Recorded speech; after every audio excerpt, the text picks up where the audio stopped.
Question number 20. A circuit consists of a cell of electromotive force EMF equal to 9 volt, okay, and internal resistance 1 ohm together with a resistance of resistor 4 ohms. As shown, the ammeter is ideal, okay, that means no internal resistance for the ammeter. XY is a connecting wire. What do you mean by XY is a connecting wire? That means the resistance here is 0 here, okay. What is the reading of the ammeter? So when you have a connecting wire over here and a 4 ohm resistor, where does the current flow?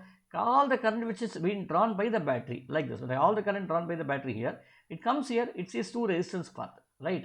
One of them is nothing but through the 4 ohm, the other one is this one. This is a high resistance path, this is a least resistance path.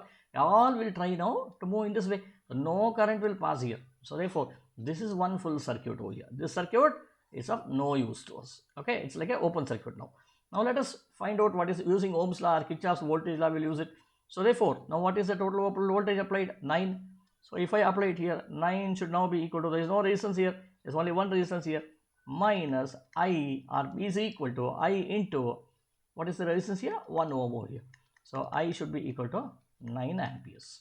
That's the answer, okay. So many of you might think I should also add this one here. You should not add this one because you know there is one line which is being present over here and all the current will pass through it. When every current passes through it, then this resistance has no value over here, okay.